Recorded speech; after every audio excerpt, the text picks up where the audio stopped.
આમ તો સામાન્ય રીતે પ્રતિક્રિયા અને પ્રતિભાવાત્મકતાને આપણે સમજવાનો પ્રયત્ન તો કર્યો હતો, પણ છતાં બધા મિત્રોને થોડુંક એવું લાગતું હતું કે આ કંઈક અઘરું છે. ખાસ કરીને આપણે જે પહેલા ચેપ્ટરની અંદર માનાંકનો અને એના ઉપર જ્યારે વાતો કરતા હતા ત્યારે મોટા ભાગે બધા પેજ ઉપર એકાદી વાર્તા આવતી હતી અને વાર્તાના કારણે થોડુંક સમજવામાં સરળ રહેતું હતું. પણ આ આપણે મોટા ભાગે જે આ બીજા ચેપ્ટરમાં જીવનની પસંદગી કરતા શીખો, એ પસંદગી પ્રક્રિયાની અંદર જે પણ આપણે શરૂ કર્યું છે એમાં મને એવું લાગે છે કે થોડુંક જે પણ લખાણ જે ચેપ્ટરની અંદર આવી રહ્યા છે એ કદાચ મને એમ છે કે ઘણી વખત એટલા બધા સમજાતા નથી. તો એને આપણે સમજવાનો પ્રયાસ કરી રહ્યા છીએ. તો ધીરે ધીરે જે પણ આપણે અનુભૂતિઓ થતી હોય એને ધ્યાનમાં રાખી અને આપણે આપણું શેરિંગ કરી શકીએ. એક તો સાથે સાથે એ પણ કહ્યું થોડુંક લેટ થઈ ગયું, પણ પેલી ગાંધીવાળી લિંક મૂકી હતી. તો મને એવું લાગે છે કે માનો કે ગાંધી મૂવીની અંદર આપણે ગાંધીજીને કે આઝાદી કાળના ઇતિહાસને ભણ્યા છીએ પ્રાથમિક શાળામાં, હાઈસ્કૂલમાં, કે પછી અમે સાંભળ્યું હોય ઘણું બધું. પણ એની સાથે સાથે આ મૂવીને પણ જોઈએ તો કેટલુંક રિલેટ કરે છે. પણ એના કરતા વધારે મહત્વનું એ છે કે કેવી સિચ્યુએશન અને કયા પ્રકારના પ્રોએક્શન, તો એને રિએક્શન કે જે પણ કાંઈ કહીએ આપણે, તો એ કંઈ જોવા મળ્યા છે અથવા તો લાઈફમાં કાંઈ એવું બન્યું છે. તો આ બે વાતોને આપણે થોડી થોડી જોઈ લઈએ. જેમણે મૂવી જોયું છે એમને પણ ખ્યાલ હશે, અથવા તો માનો કે આપણે જ્યારે જ્યારે આ આઝાદીના ઇતિહાસને વાંચ્યું હશે એને ધ્યાનમાં રાખીને પણ આપણે ઘણું બધું સમજતા હશું.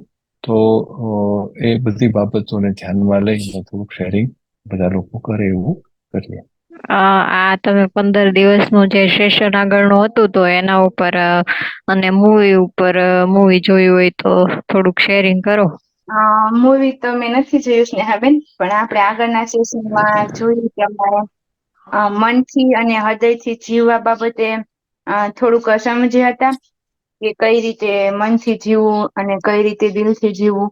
પ્રતિક્રિયા એટલે કે આમ બીજા વિશે કોઈ વાત ઉશ્કેરવામાં આવે અથવા તો આપણે કોઈ તાત્કાલિક નિર્ણય લઈ લેતા હોય, કોઈ પ્રત્યે દલીલ કરતા હોય તો તેને પ્રતિક્રિયા કહી શકાય. જેમ કે ઝડપી ઉત્તર, આપણે તાત્કાલિક રિએક્શન આપી દેતા હોઈએ.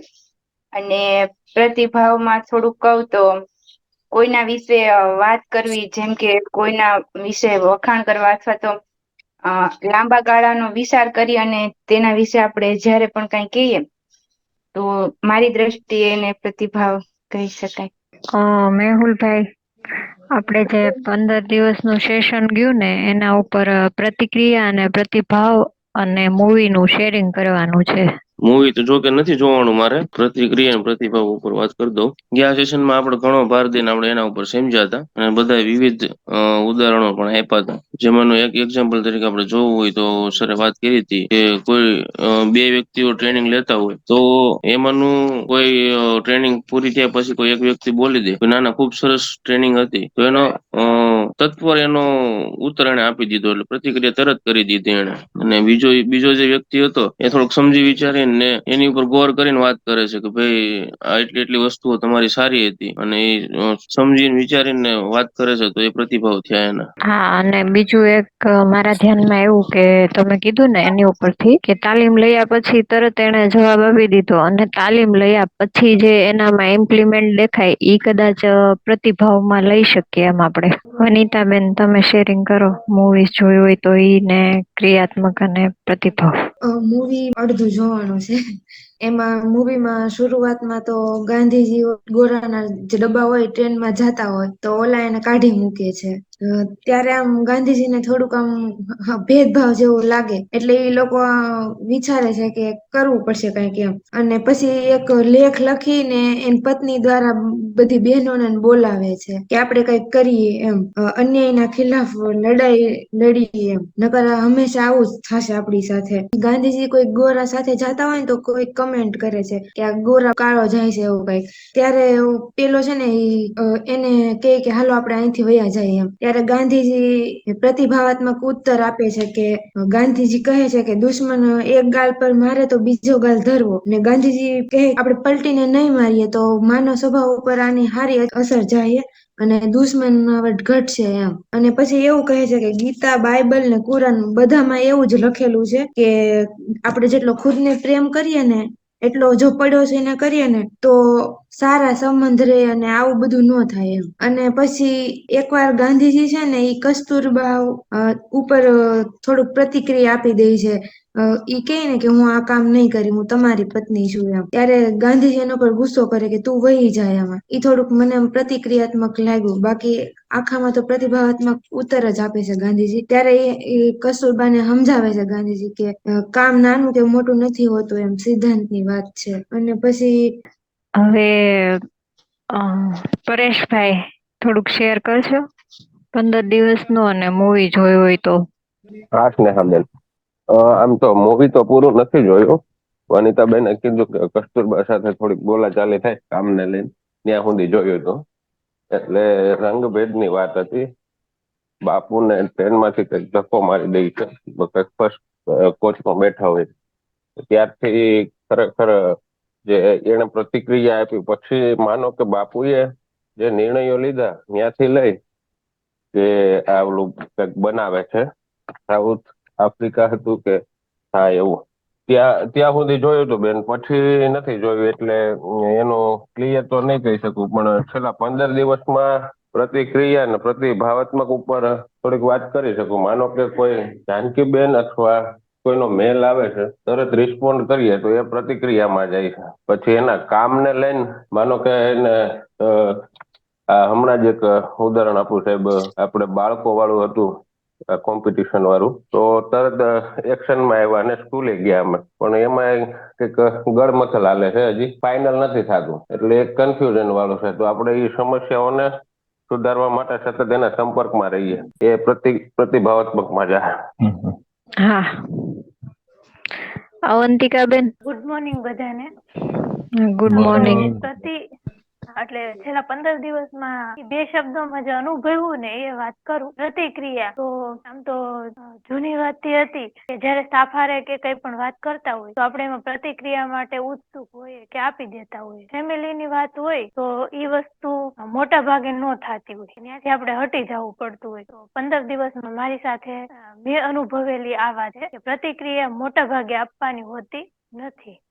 અને બીજું કે પેલું મૂવી હતું તો એ મૂવીમાં આમ તો વનિતાબેને વાત કરી ને પછી આગળ થોડુંક જોયું હતું, પણ એક વસ્તુ નોટિસ થઈ કે ગાંધીજી એમ જ કહેતા હતા શરૂઆત કે આપણે સામે રિસ્પોન્ડ નહીં કરીએ, એ આપણા ઉપર ગમે એટલી હિંસા કરશે તો આપણે એને કઈ કરશું નહીં, આપણે સહન જ કરશું. પણ પ્રતિભાવાત્મકતા કોને કહેવાય એ તો થોડુંક સમજવું પડશે કે આમાં ક્યાં પ્રતિભાવાત્મક, થોડુંક મને ક્લિયર નથી. પણ મૂવીમાં મોટા ભાગે એવું હતું કે સહન કરવાનું હતું, એમ સત્ય અને અહિંસા ઉપર ચાલવાનું. હા અવંતિકાબેન. નિરૂપાબેન. હા એટલે નેટવર્ક ઇસ્યુ ના લીધે આગળનું 20 મિનિટનું મૂવી જોયું હતું, પછી નથી જોઈ શકી. પણ આમ શરૂઆતમાં જયારે ગાંધીજી ટ્રેનમાં બેઠા હોય અને એ ફર્સ્ટ ક્લાસમાં બેઠા હોય ત્યારે ઓલા ટિકિટ ચેકિંગ વાળા આવે અને એને ગાંધીજીને બેઠેલા જોવે, પછી લોકો અંદર અંદર ચર્ચા કરીને ગાંધીજીને ટ્રેનમાંથી બહાર ઉતારી દે રસ્તા ઉપર. ને ત્યારે ગાંધીજીને વિચાર આવે કે હું પોતે આટલો શિક્ષિત છું અને મારી સાથે અન્યાય થાય છે, તો પછી એ આંદોલનની શરૂઆત કરે, બધાને મળી અને એના ઘરના બહેનોને ભેગા કરે અને ઈ પોતે બધા બીજા લોકોને ભેગા કરીને આ વાતની શરૂઆત કરે. એટલે એમ તો આગળનું 20 મિનિટ જેવું જોયું હતું, એટલે વધારે કઈ આઈડિયા નથી. સ્નેહાબેન. ઓકે નિરૂપાબેન. સર તમે મૂવી જોયું છે કે? એટલે પેલા તો આપણે કદાચ પસંદગીઓના સંદર્ભમાં જોઈએ તો અહીંયા ગાંધીજીએ શું પસંદ કર્યું કે માનો કે બ્રિટિશ સલ્તનતને એની માટે સામનો કરવાનો જે સંદર્ભ હતો એમાં એમણે પહેલેથી જ એવું નક્કી કર્યું. જ્યારે એમને ટ્રેનમાંથી ફેંકી દીધા ત્યારે સાઉથ આફ્રિકામાં પણ બ્રિટિશ સરકાર હતી અને ભારતમાં પણ બ્રિટિશ સરકાર હતી. એટલે બ્રિટિશ સામ્રાજ્યનો સામનો કરવો હોય તો સ્વાભાવિક જે પ્રતિક્રિયા એ જ હોય કે ભાઈ મને આ નુકસાન કર્યું છે તો હું કંઈક નુકસાન કરું. આ પ્રતિક્રિયા હોય કે ભાઈ મને ફેંકી દીધો હશે તો હું ગોરાને ટ્રેનમાંથી ફેંકી દઉં. બરાબર, પણ એને બદલે પ્રતિભાવાત્મકતા અહીંયા એ સાબિત થાય છે કે એને એવું વિચાર્યું કે ભાઈ આપણે એ નહીં કરીએ કે એ કઈ ઉકેલ નથી. તો એમણે જે હિંસાને બદલે અહિંસાની જે વાત કરી, અવંતિકાબેને કીધું કે ભાઈ આ સમજાયું નહીં, પણ એક્ઝેક્ટ એ જ સમજાયું છે અવંતિકા તને કે એમણે ગાંધીજીએ જે માનો કે વાત કરી કે ભાઈ હું આ નહીં કરું. તો એક તો એ પસંદગી વાળો પાર્ટ આવ્યો અને પછી બીજું જે હતું એને જે પ્રતિભાવાત્મકતા અને સંદર્ભમાં આપણે જોઈએ તો એવું હતું કે ભાઈ એક લોંગ ટર્મ વિઝન હતું એમનું કે ભાઈ નહીં આપણે આ લોકોને હાંકી કાઢવા છે આપણે આપણા દેશમાંથી. તો એ જો બધા નાના નાના પ્રસંગો છે કે એ પછી મેજિસ્ટ્રેટ આગળ રજૂ થાય છે ત્યારે પોતાનો કેસ લડે છે ત્યારે જે રીતે પોતાની વાત મૂકે છે એક અસરકારક રીતે, તો આ પ્રતિભાવાત્મકતા થતી બધી. એટલે દરેક જગ્યાએ જ્યાં પણ હોય ત્યાં મેં વનિતાએ કંઈક પાયખાના વાળી વાત કરી ત્યારે જે રિએક્શન હતું કસ્તુરબાનું એ પ્રતિક્રિયા હતી.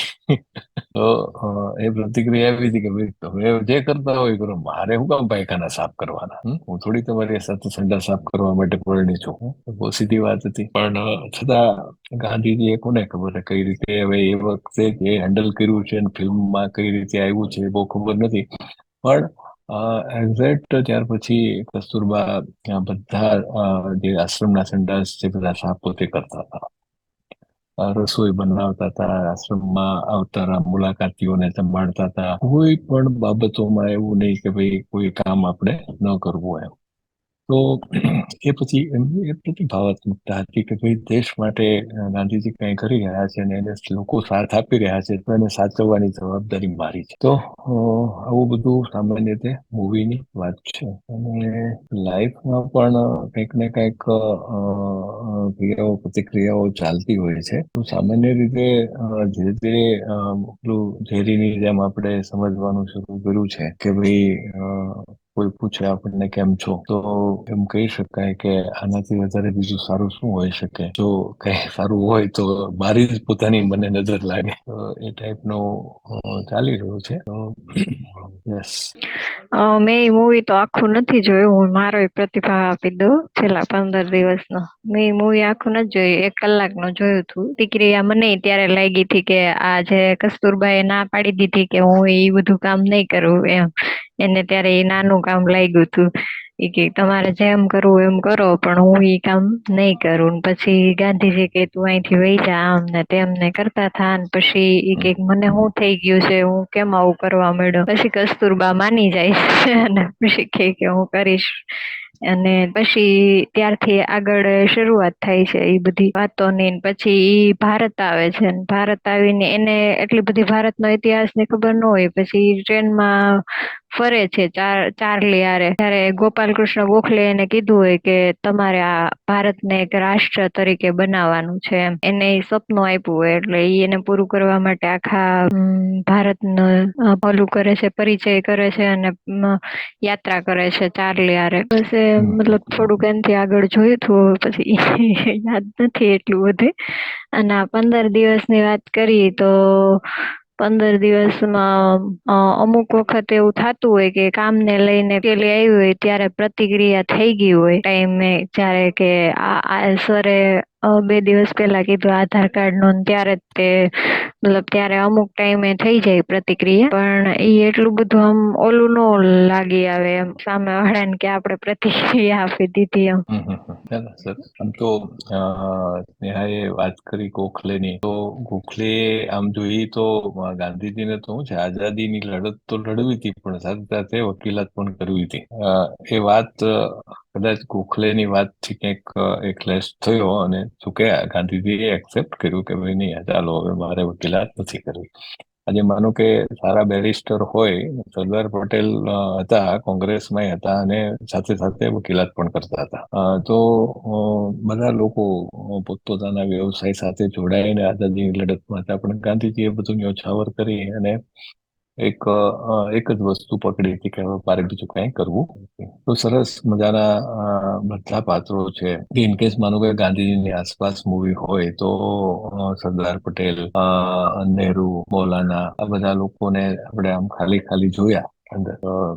કઈ ખાસ રોલ ન હોય, પણ મને એવું લાગે છે કે મૌલાના જયારે પશ્ચિમ બંગાળના દંગાની અંદર છેલ્લા દ્રશ્યો છે, તો એ જે હિન્દુ મુસ્લિમ દંગાઓ થાય છે ને એની વચ્ચે જે ગાંધીજીએ સ્ટેન્ડ લીધું છે એ પણ ગજબનું છે. અને છેલ્લે એક ઓમપુરી નું દ્રશ્ય છે. ઓમપુરીએ એવું કીધું ગાંધીજીને કે શું કરું હું, કે મારા છોકરાને મુસલમાનોએ મારી નાખ્યો. ને ગાંધીજી એને શાંતિથી ઉત્તર આપે છે કે તું એક છોકરો એવો પાળી લે કે એના મા બાપ આ દંગા ફસાદમાં મરી ગયા હોય અને બાળક નોંધારું થયું હોય, અને એ બાળક એવું પસંદ કરે કે મુસલમાનનું હોય. એટલે ત્યાં સુધી વિચારવાની પ્રક્રિયાઓ ચાલે છે. કોઈ આવે છે રોષમાં તો એની હારે કઈ રીતે સંવાદો થઈ રહ્યા છે. તો આ બધી વસ્તુ પણ પ્રતિક્રિયા અને પ્રતિભાવાત્મકતાને એ સમજવા માટે ઉપયોગી થાય આપણને. કે માનો કે ઓમપુરીની જે એનો છોકરો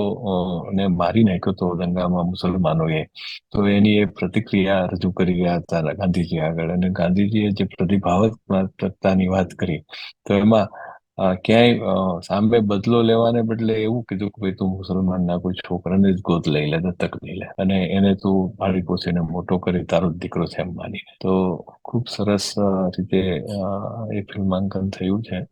એટલે જ ખાસ તો લાગે કે ભાઈ આપણે અને ગયા વખતે પરેશભાઈની ને બધા લોકોની થોડી થોડી મુશ્કેલીઓ એવી દેખાણી હતી કે આ અઘરું થયું છે. તો કદાચ મને એવું લાગે કે બધા મિત્રોને આ મૂવીથી સરળતા થઈ છે. બીજું સ્નેહા એવું થયું છે કે એક વનિતા ડાકી કરીને આપણે એક બેન જોડાણી છે, અને એક વિદ્યાર્થી છે આપણી એકતા કરીને, એટલે એમાં કિરણ ડોડિયા નામ લખ્યું છે. એકતા આમાં રીનેમ કરવું હોય તો થઈ જાય હો. હા સર, કરી નાખી. હા, એટલે રીનેમ કરી નાખ ને તો અમને ખ્યાલ આવે કે તું એકતા હા છો. સર. અને તમે બે વારાફરતી વનિતા અને તું તો માનો ને એકતા ગયા વખતે સેશનમાં જોડાઈ હતી, એટલે તું થોડીક વાત કર. પછી વનિતા પહેલી વખત જોડાની છે, તો વનિતા ને પછી કોઈ. પ્રતિક્રિયા અને પ્રતિભાવકના વિશે વાત થઈ હતી. તો પ્રતિક્રિયા એટલે કે ઉદાહરણ આપ્યું હતું કે કોઈ મીટિંગમાં જાય અને ખેડૂતો તરત કહેશે કે આ ભાઈને ડેમો આપ્યો, મને ન આપ્યો, એવી બધી વાતો નેગેટિવ કહે, તો એમ પ્રતિક્રિયા. અને પ્રતિભાવાત્મક એટલે કે જવાબદારીપૂર્વક વસ્તુને સ્પષ્ટ કરવું. આપણે તેને વ્યવસ્થિત ખેડૂતોને જવાબ આપીએ, અને આપણે તેને તરત નથી કહેતા કે અમને એક વ્યક્તિને જ ડેમો આપવા કહ્યું. આપણે સમય લઈ અને તેને સમજાવીએ તો તેને પ્રતિભાવાત્મક કહે. યસ. વનિતા, તું કઈ તારા વિચારો મૂકી શકે? વનિતા ડાકી. હા સર, મેં મૂવી જોયેલું છે. એમાં ગાંધીજી આપણા દેશને આઝાદ કરવા માટે એને એક ધ્યેય નક્કી કર્યું હતું. એ ધ્યેયને એને સાકાર કરવા માટે કરેલા બધી પ્રયત્નો અને તેને એ ધ્યેયને પૂરું કરવામાં એને આડે આવતા અડચણોને કઈ રીતના સામનો કરવો એના વિશેની સમજ આપી છે. જેમ કે આપણે કોઈ પણ પરિસ્થિતિનો સામનો, કોઈ પણ ડર રાખ્યા વિના એનો સામનો કરવો જોઈએ. હર્ષભાઈ જોડાણા છે.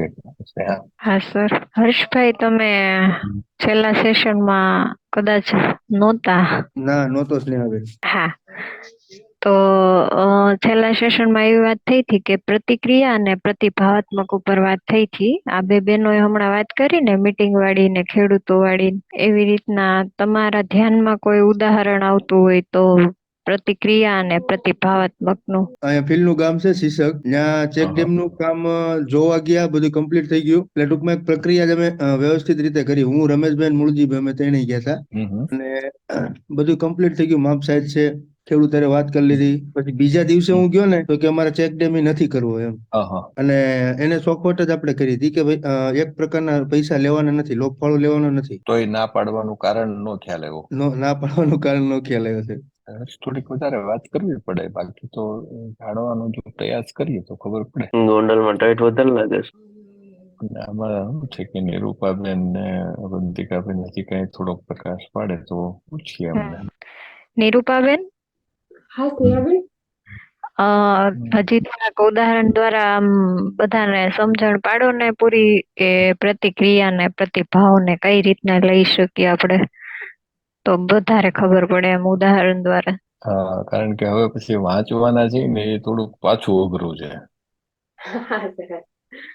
એટલે આમ જોઈએ ને કે કોઈ પણ મુશ્કેલી આવે છે અથવા તો કોઈ વાત આપણે કરીએ છીએ અને એમાં આપણે ક્વિક રિસ્પોન્ડ કરી દેતા હોઈએ કઈ સમજ્યા વગર, કે એ વાતનો મૂળ શું છે, એનો હેતુ શું છે, કે એ શું કામ એવું કહેવા માંગે છે, એને ક્વિક રિસ્પોન્ડ કરીએ ને આપણી સમજણને એમાં એડ કર્યા વગરનું, તો એ પ્રતિક્રિયા છે. પણ કોઈ મુશ્કેલી છે તો આપણે એને ક્યાં સુધી સોલ્વ કરી શકીએ છીએ, અથવા તો એમાં આપણા જે મૂલ્યો હોય એને ભેળવીને આપણે વ્યવસ્થિત રીતે સમજપૂર્વક જો જવાબ આપીએ તો એ પ્રતિભાવનાત્મક છે. એનું એક ઉદાહરણ આપું કે કાલે એક બાળક છે ને, એ 2 દિવસથી આવતું નહોતું, તો એના વાલી કાલે મારતા મારતા મૂકવા આવ્યા અને આવીને એને પેલા મને ખીજાવવાનું ચાલુ કર્યું. બેન તમે ક્યાંને લેશન આપતા નથી, આ ઘરે રખડે છે ઈ કે, અને ઈ કે આ 2 દિવસથી તો આવ્યો નથી તો તમે કેમ લેવાનું આવ્યા. 2 મિનિટ એને સાંભળ્યા, પછી મેં એને કીધું કે ઈ નથી આવતું એનું કારણ મેં કીધું કે અહીંયા બેનભાઈ બે આવતા એક સાથે કેન્દ્રમાં, એટલે હા તો એની બેન આવીને એમ કે ભાઈને મજા નથી, અને ઈ બાળક છે ને એ ઘરે પતંગ ઉડાડતું હોય એમ, એટલે એના વાલીને પણ એમ કે ઈ બાળક અહીંયા આવ્યું છે ને, બાળક પતંગ લઈ અને બાજુવાળાના ઘરે જતું રહે. પછી પેલા તો એના વાલીને સમજાવ્યા કે મને એવું હતું કે એને બીમાર છે એટલે નથી આવ્યું, અને તમે એમ કહો છો કે લેવા નથી આવતું તો એ તો મને ખબર જ નહોતી. પછી વાલીને સમજાવીને ઘરે મોકલા, અને પછી ઈ બાળકને પૂછ્યું કે તારે કેમ નથી આવવું એમ. પેલા એને એવું કહી દીધું કે મને અહીંયા નથી ગમતું. તને નથી ગમતું તો તું મને કે કેમ નથી ગમતું, તો હું તને ગમે એવું કરું એમ. ઈ કે મને કે પતંગ ઉડાડવી છે ને એટલે હું નથી આવતું. જો ઈ જગ્યાએ ક્વિક રિસ્પોન્સ આપ્યો હોય કે મેં ઈ બાળકને મારી લીધું હોય અથવા તો એ વાલી સાથે ઝઘડો કર્યો હોય, તો એ પ્રતિક્રિયાત્મક છે, અને એને બેને સમજાવ્યા તો એ પ્રતિભાવનાત્મક છે. સરસ. આપણે બધા પ્રતિભાવાત્મક બની રહ્યા છીએ. લાગણીશીલતા નહીં, ચેતનાના નવા આયામો. જ્યારે આપણે સારી ઉન્નત લાગણીઓ અનુભવીએ છીએ ત્યારે આપણને કોઈ સમસ્યાઓ હોતી નથી. જ્યારે આપણે ખરાબ નિમ્ન લાગણીઓ અનુભવીએ છીએ ત્યારે સમસ્યાઓ ઊભી થાય છે, કારણ કે આવી લાગણીઓ અનુભવવી કોઈને ગમતી નથી. વળી જો આપણે સારી લાગણીઓ અનુભવવા જેટલો વધુ ઉત્પાદ કરીએ તેટલી નકારાત્મક લાગણીઓ વધુ ભજવે છે.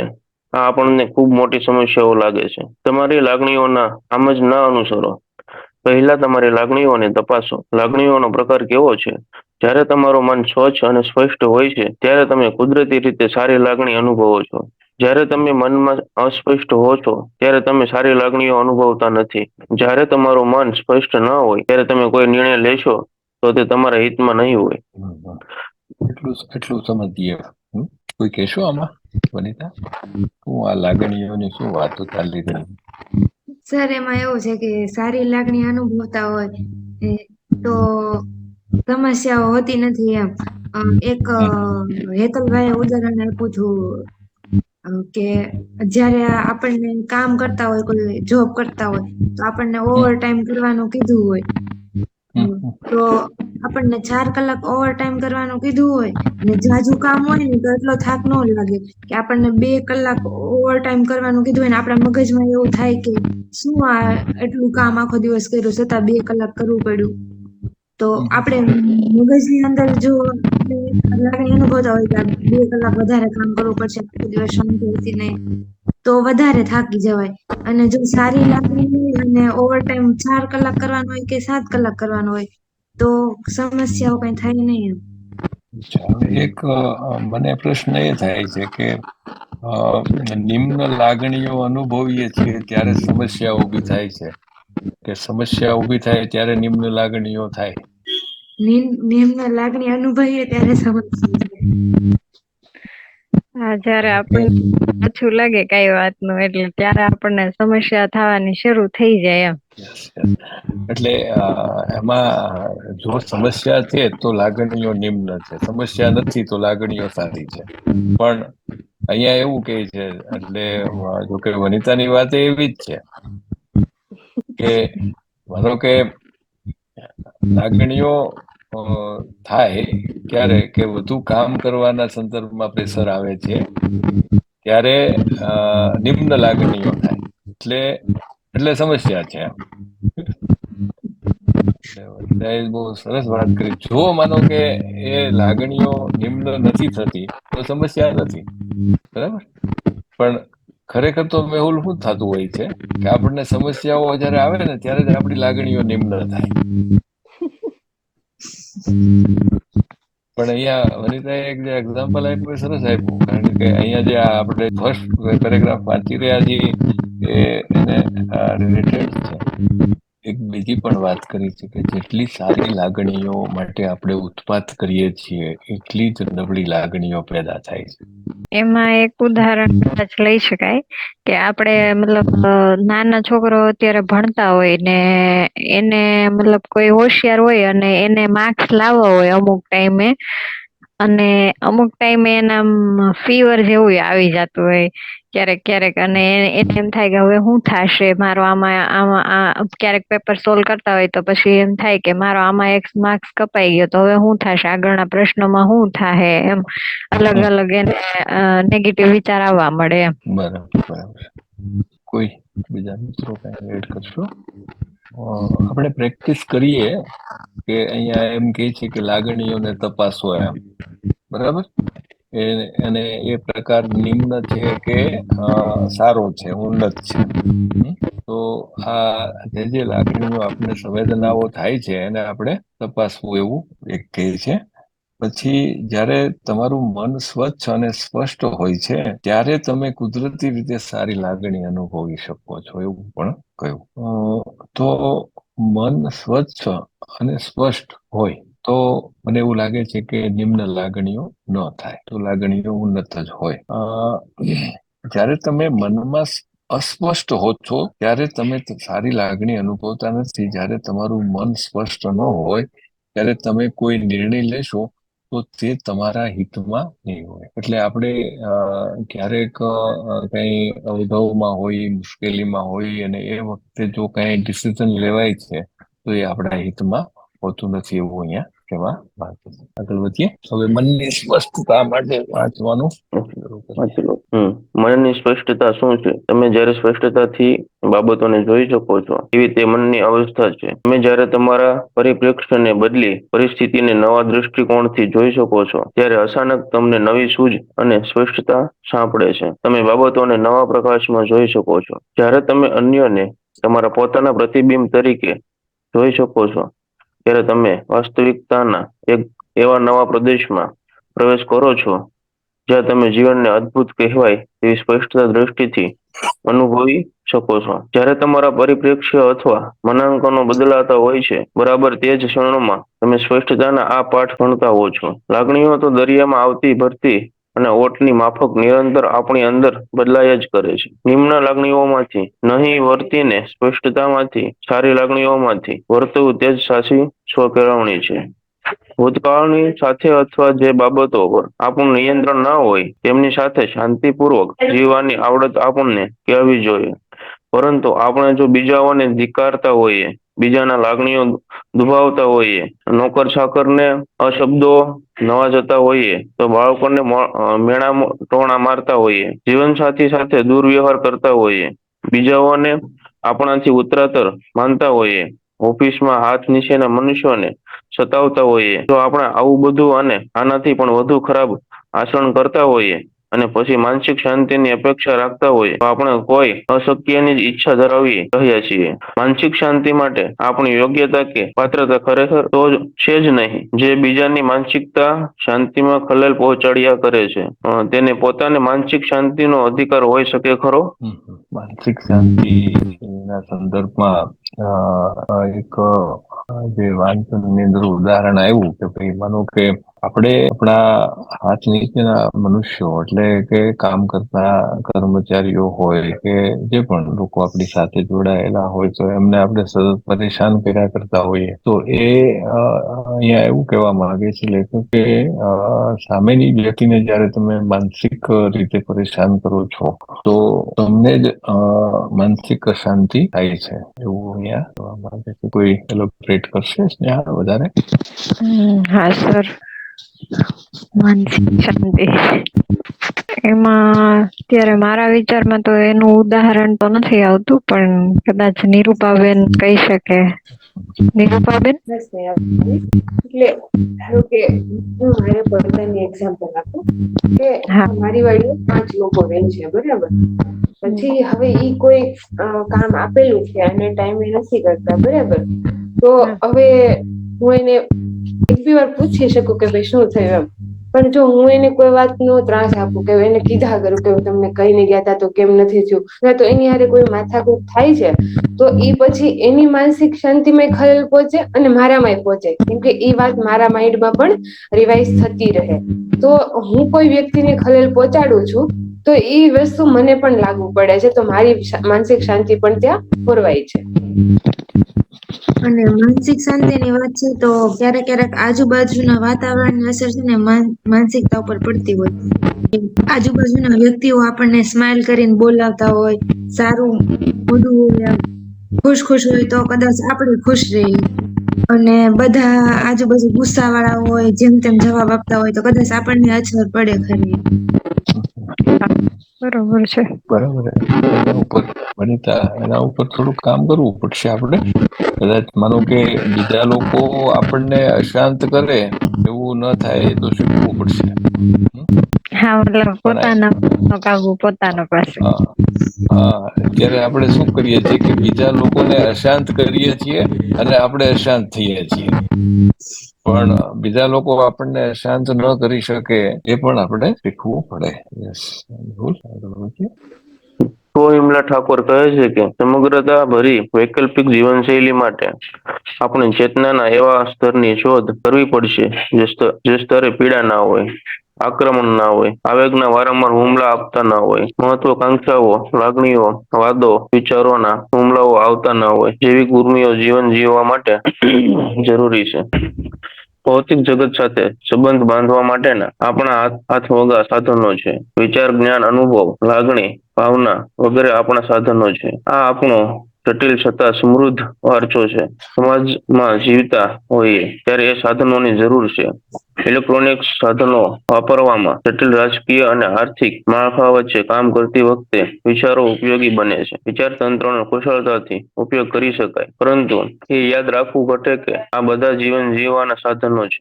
નવી જીવનશૈલી માટે આપણે ચેતના, જેમાં જ્ઞાન અને વિજ્ઞાન સમાયેલા છે, તેનું સંશોધન કરવું પડશે. ચેતનાનો આપણો વર્તમાન આયામ જે છે તે તો અહમથી, મારાપણાથી અને હુંથી નિયંત્રિત થાય છે. ચેતનાનો આ આયામ જ આપણા અસ્તિત્વનો આધાર છે કે કોઈ બીજા આયામ પણ છે. આ વિશે આપણે સંશોધન કરવું પડશે.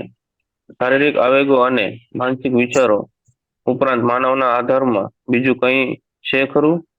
કે પછી મનુષ્ય એક રોબોટની જેમ યંત્ર છે જેને શારીરિક માનસિક સંસ્કારોથી ઢાળવામાં આવ્યો છે? શું મનુષ્યને ભૂતકાળના કેદી બનીને જ જીવવાનું છે? ભૂતકાળનો ઉપયોગ કરવો કે ન કરવો તે માટેની સ્વતંત્રતા સંભવિત છે ખરી? શારીરિક કે માનસિક સ્તરે ગતિ કરવાની કે ન કરવાની સ્વતંત્રતા છે ખરી? ચેતનાનો બીજો કોઈ આયામ છે? માનવ ચેતનાના કેટલા આયામો છે તે આપણે જાણતા નથી, કારણ કે જીવન શાશ્વત છે. જીવન એક અમર્યાદિત ઘટના છે. જીવનમાં પુષ્કળ સંભવિતતાઓ છે જે જન્મ, વૃદ્ધિ, ક્ષય અને મૃત્યુ દ્વારા પ્રગટ થતી રહે છે. જીવન લાખો વર્ષોથી નવા સ્વરૂપે, નવી પ્રાણશક્તિ લઈને પ્રગટ થતું રહ્યું છે. આ ચક્ર ચાલતું જ રહે છે. અદ્ભુત બાબત છે. જીવનને આપણે દિવ્ય કહીએ છીએ કારણ કે તેઓ અખૂટ સંભવિતતાઓ છે જે ક્યારેય વાસી થતી નથી. વર્ષા ઋતુ દર વર્ષે નૂતન સ્વરૂપે હોય છે, તો વસંત ઋતુ એની કોમળ સાથે હંમેશા તાજી હોય છે. ગયા વર્ષે જેવી જ વસંત આ વર્ષે નથી હોતી. ગઈકાલનો પ્રભાવ અને આજનો પ્રભાવ અલગ જ હોય છે. આથી આપણે ચેતનાના બીજા આયામોની શોધ કરવી પડશે.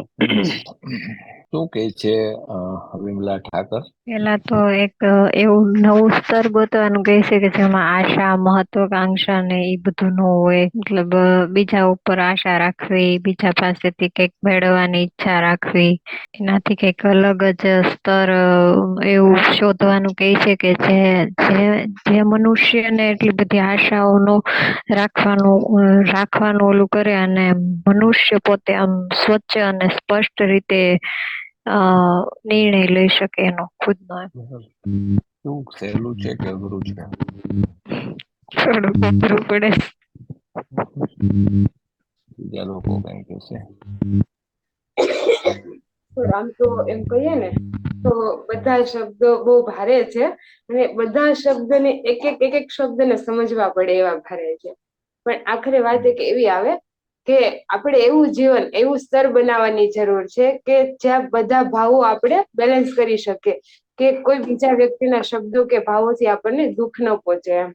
આપણે તો સાર તો એ જ છે, પણ અંદર જે વસ્તુઓ કઈ લખી છે એમણે, તો એ સમજવામાં કઈ વધારે ચર્ચા કરવાની જરૂર લાગતી હોય તો એકતા, કોમલ, તમે વધારે કહી શકો ખરા? જીવન શું છે? જીવન એક ખાતર છે, તે જૂઠું નહીં બોલે. તમે એને જેટલું આપો તેનાથી 100 ગણું કરીને તે પાછો આપે છે. પણ તમે કશું નહીં આપો તો એની પાસેથી તમને કશું નહીં મળે. ખોટું લગાડતું નથી અને ખુશામત પણ કરતો નથી. ચોખ્ખો હિસાબ છે, જેવું આપો તેવું મળે. જીવનને તમે શું આપ્યું છે? સાચું કહો, જીવન પ્રત્યે તમને અવિશ્વાસ છે, કંજૂસાઈ છે, નફરત છે? ઓછામાં ઓછું આપો, છૂટકે આપો, પછી જીવનમાં સારા પાકની આશા કેમ રખાય? તમે ફરિયાદ કરો છો કે તમારું ભાગ્ય ઉઘડતો નહીં, જીવું ફળ્યું નહીં, તમે છેતરાયા છો, ભરમાયા છો, પણ તમારી ફરિયાદ સાચી નથી. ધરતી છેતરતી નથી, જીવન છેતરતું નથી, જીવન જૂઠું બોલતું નથી. જીવન તમને ફક્ત યાદ દેવડાવે છે, તમે કશું આપ્યું જ નથી. ક્યાં પ્રેમ કર્યો છે, ક્યાં સાહસ કર્યું છે, ક્યાં ભોગ આપ્યો છે, ક્યાં શ્રદ્ધા રાખી છે? તમે સંભળાવ્યો નથી, અજમાવ્યું નથી, જીવન હોડમાં મૂક્યું નથી, પછી બદલામાં શું મળે? તમે તમારી નિરાશા બતાવો, એમાં તમે તમારા જીવનનો ગુનો કબૂલ કરો છો અને જાહેર કરો છો, કારણ કે તમે જીવનમાં ખરેખર સાચી મૂડી રોકી હોત તો એનું મબલક વ્યાજ તો તમને મળી ચૂક્યું હોત. જીવનનું જૂઠું બોલતું નથી. Father Valles. બસ ફાધર વાલેસે વાત કરી છે કે જીવન એક ખેતર છે અને એને તમે જેટલું આપો છો એટલું તમે લડી શકો. એટલે આપણે આપણા જીવનને કંઈક ને કંઈક આપવું જ જોઈએ ને બધું આપણે આપી શકીએ એવું કરવું જોઈએ, તો આપણે જીવન પાસેથી અપેક્ષા રાખી શકીએ. એમને બહુ સ્પષ્ટ કર્યું. કદાચ મને આપણા જીવનને આપવું ને જીવન પાસેથી લેવું નહીં, કદાચ અઘરું પડે, પણ એમાં અહીંયા મેં ફાધર વાલેસે લખ્યું છે કે તમારું ભાગ્ય ઉઘડ્યું નહીં, જીવન ફળ્યું નહીં, તમે છેતરાયા છો. આવું બધું આપણને લાગ્યા કરે છે ત્યારે શું થાય છે કે આપણે જ જીવનને કઈ આપ્યું નથી ને આપણે છેતરાયાની ક્યાં ભાવનાને આપણે કેળવીએ છીએ. તો એવું કહે છે ફાધર વાલેસ કે ભાઈ એ ફરિયાદ સાચી નથી. બીજા મિત્રો કઈ ઉમેરી શકશે ફાધર વાલેસની આ વાત ઉપર? સર, એમાં કદાચ એવું કહી શકાય કે આપણે કાંઈ પણ કાર્ય કરતા હોય ને પેલા જ એમ કહી દેવી કે ભાઈ આમાં સફળતા મળશે કે નહીં મળે, એના કરતા આપણે પ્રયત્ન કર્યા હોય અને પછી જો સફળતા ન મળે તો કદાચ એવું થાય કે આપણે ભાગ્યમાં એવું નહોતું નામ ને નિરાશા થાય ને એવું થાય. પણ આપણે જો પ્રયત્ન કર્યા પેલા જ એમ કહી દઈએ કે સફળતા નહીં મળે તો એ પછી એવું થાય કે જેમ આપણે ખેતરમાં કઈ આપ્યા વગર ન આવે એમ જીવનમાં કઈ આપ્યા વગર ન મળે. ઘણું સ્પષ્ટ થયું છે એમાં. હાલે છે વાત સરસ, ખૂબ સરસ કરી. જેવું વાવશો એવું લણશો. નાના હતા તે વાર્તા સત્તાની આપણે સાંભળતા કે ભાઈ સરપંચ સખી બે ખેતી રાખે છે અને સકો દર વખતે કંઈક ને કંઈક બાના કાઢીને જતો નથી અને છેલ્લે જે ઢગલા કરે છે એમાં મોટો ઢગલો જોઈને એમાં એ બેસવા જાય છે ને એમાં ઢગલામાં અંદર ઘૂસી જાય છે. એના એના જેવું છે આ વાર્તામાં કે ભાઈ જેટલું તમે વાવશો તો એ તમને 100 ગણું કરીને તમને પાછું આપશે, પણ જો તમે કઈ વાવશો જ નહીં તો તમને નિરાશ જ પડશે. બરાબર છે. એ ચક્કુ અને ચક્કી વાળું ઉદાહરણ બરાબર ફિટ બેસે છે આ ફાધર વાલેસની આ વાત સાથે. હમણાં પેલા એકતા ને પ્રીતિ એક વખત બેઠા હતા તો મેં મસ્તી વાતો ચાલતી હતી તો મેં કીધું ભાઈ આ એક આર્ટિકલ હતો એક મેગેઝિન હિન્દુસ્તાની સામે, તો મનોજ બાજપાઈ કરીને એક અભિનેતા છે, એમનું નામ કદાચ તમે સાંભળ્યું હોય તો મનોજ બાજપાઈએ નેશનલ સ્કૂલ ઓફ ડ્રામાની અંદર લગભગ 4 વખત એડમિશન લેવા માટે એપ્લાય થયા અને દર વખતે એની અરજીઓ રિજેક્ટ થઈ. એટલે 4 વખત રિજેક્ટ થયા પછી પણ એ માણસ હિંમત હાર્યો નહીં અને એને પોતાની રીતે જે પ્રયાસો કર્યા અને પ્રયાસો થકી પોતે ઘણા બધા નેશનલ એવોર્ડ ને એવું બધું એટલે મંચ ઉપરના કલાકાર તરીકે અને ફિલ્મોમાં પણ ખૂબ સારી નામના મેળવી. તો ઘણી વખત શું છે કે જીવનને તમે કંઈક આપો છો તો એ તમને એની પ્રાપ્તિ થાય છે. એટલે ઇનકેસ માનો કે ઘણી વખત આપણે હારી જઈએ છીએ ને તો હાર જે લોકો નથી માનતા અને એમ કહે છે કે ભાઈ મારી લાઈફની અંદર આ બધું છે જ, તો એને ધ્યાનમાં રાખીને આ બધું વ્યવસ્થિત થતું હોય છે. તો એકતા કંઈક એવું છે. હા સર, જીવનનું એવું જ છે, આપણે જો હાર માની જઈએ મનથી તો એ કઈ થવાનું નથી. એટલે આપણે થોડુંક મનને કાબુમાં રાખવાનું અને જે કામ કરીએ તેમાં એમ વિચારીને કરવાનું કે આ થઈ જશે તો એ થઈ જ જાય એમ. બે કરી જોઈએ આ ટ્રાય, પ્રતિક્રિયા અને પ્રતિભાવાત્મકતા ઉપર બે લેવલમાં વાતો કરીએ આપણે. બરોબર છે સ્નેહાબેન? હા. પ્રતિક્રિયા એટલે કે દલીલ કરવી એવું થાય છે અને પ્રતિભાવ કોઈ સાથે આપણે તેને વ્યક્તિને ઉદાહરણ દ્વારા અને સમજીએ એવું પ્રતિભાવમાં લઈ શકીએ. આજના સેશનમાં તમે શું શીખ્યા એનો પ્રતિભાવ આપવાનો છે એકતાબેન. આજના સેશનમાં હું એટલું શીખી કે પ્રતિક્રિયા અને પ્રતિભાવમાં કોને કહેવાય, પછી તેમાં મનનું હતું, મનની સ્પષ્ટતા વિશે સમજી, પછી લાગણીશીલતા અને ચેતનાના નિયમો, પછી જીવન શું છે તેના વિશે થોડુંક સમજી. કોમલબેન? હા સ્નેહાબેન, આજના સેશન વિશે કહું તો લાગણીશીલતા નહીં ચેતનાના નવા આયામો. તો એમાં લાગણી વિશે વાત કરું તો અમુક સારી લાગણી અનુભવતા નથી આપણે ક્યારેક. તો ક્યારેક આપણી ઈચ્છા વિરુદ્ધ જો કોઈ કાર્ય થતું હોય અથવા તો કોઈ વ્યક્તિ હોય સામે વાળા, એ આપણે જે ધારતા હોય એવા હોતા નથી, તો ત્યારે આપણે લાગણી હોય આપણે સારી રીતે અનુભવતા નથી, ત્યારે આપણે ખરાબ લાગણી અનુભવતા હોઈએ. ત્યારબાદ મનની સ્પષ્ટતા અને જીવન વિશે, જેમાં જીવન જોઈએ તે ખેતર છે, જેવું આપણે વાવીએ તેવું આપણે મેળવીએ. તો એવી રીતે આપણે આપણા જીવનમાં પણ આ એમને ઉતારવું જોઈએ. વનિતાબેન?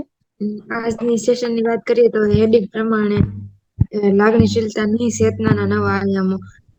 નકારાત્મક લાગણીઓ નહીં પણ ચેતનાના નવા આયામો કે આપણું જીવન આપણા વિચારો સ્વસ્થ હોય, સારા વિચારો હોય એટલે આપણી વૃદ્ધિ સારી રીતે થઈ શકે.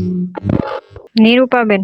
આમ તો આજના સેશનની વાત કરીએ તો એક એવું લઈ શકાય કે આપણે જેટલા સ્પષ્ટ અને સ્વચ્છ મનથી કામ કરીશું અને જેટલા ચેતનવંતા રહીશું એટલે આપણને કાર્યોમાં મુશ્કેલી ઓછી આવશે.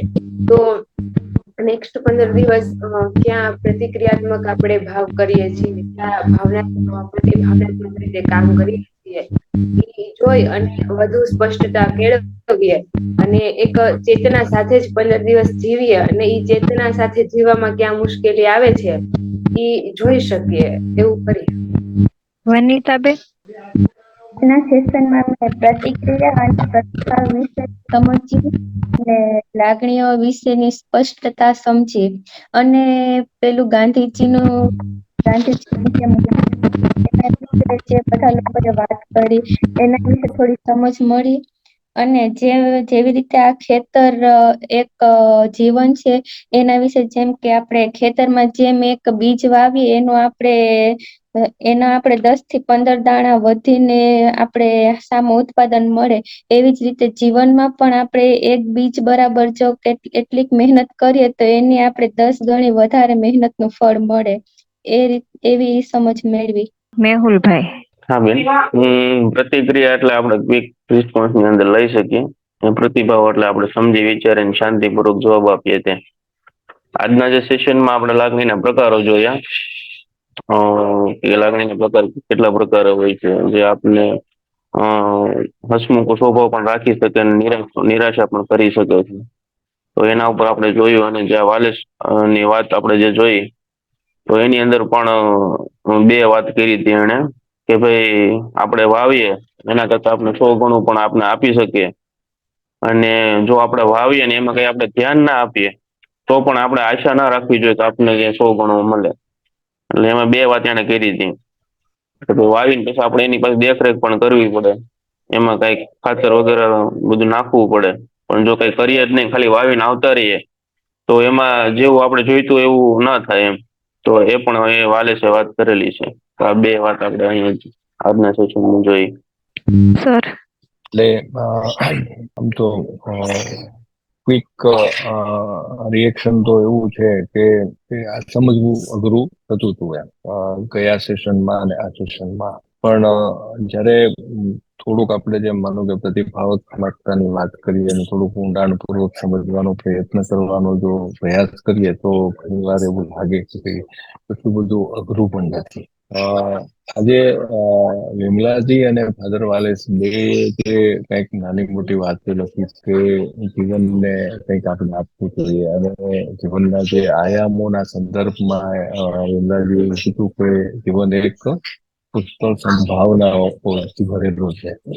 તો ઘણી વાર એટલું બધું આપણે ઊંડાણપૂર્વક ન જોયું હોય અથવા તો ન સમજવાનો પ્રયત્ન કર્યો હોય, તો આજે પણ આપણી તમારા બધાની સાથે વાતો કરતા સેશનમાં મને એમાં થોડુંક ઊંડાણપૂર્વક એક સમજ બનવા જઈ રહી છે. હા સર. અને બીજું જે વનિતાબેને કીધું ને, વનિતાબેન ડાકી, કે આપણે બીજ રોપીએ ત્યારે પછી જ જે બીજમાં બધું પાણી ને ખાતર ને નાખવું જોઈએ, એ રીતના હું ખાલી એક ઉદાહરણ તરીકે ઉદાહરણમાં એક કહું છું કે અમે ઝાપકોમાં ટમેટાના સોસનું બી તો રોપી દીધું છે. હવે એનું આગળ કઈ રીતના થશે ઈ હવે ખાલી જોવાનું છે અમારે લોકોને. બી રોપીની શરૂઆત તો કરી દીધી છે, જતી કરીએ છીએ, પણ આગળ કઈ રીતના અમને ઈ થશે ઈ જોવાનું છે અમારે. બરાબર છે. સરસ. પણ એક કહું કે એ છે ને, માનો કે ઈચ્છાશક્તિ હોય ને આપણી, કે એની આપણે કરવું છે, તો આપણે સરસ રીતે આગળ વધીએ છીએ. આ વાત ચાલતી હતી 2-3 મહિનાથી, પણ એને મૂર્તિમંત કરવા માટેનો પ્રયાસ કર્યો, એ એક સરસ વાત છે. કારણ કે નહીંતર ઘણી વખત શું થાય કે ભાઈ એવું ન થાય. કારણ કે મોટા ભાગે એવું બનતું હોય કે માર્કેટની અંદર સ્પર્ધાઓ છે, એ સ્પર્ધાઓને લઈને જ આપણે નાસીપાસ થઈ જતા હોઈએ છીએ. પણ એને બદલે માનો કે આપણે વાત થઈ ત્યાર પછી તમે જે થોડા નાના પ્રયાસો કર્યા, અને પ્રયાસોમાં સફળતા પણ બની તો ગયું. પછી હવે આગળ માર્કેટ વાળું પછી જોયું જાય. બરાબર છે. હવે એક બીજું, જો વિડીયો ઓન કરી નાખો તો એક સ્નેપ લઈ લેવાય. યસ. હા સર. તો ભલે, તો મળીએ next Friday. Time? Yes. Thank you sir.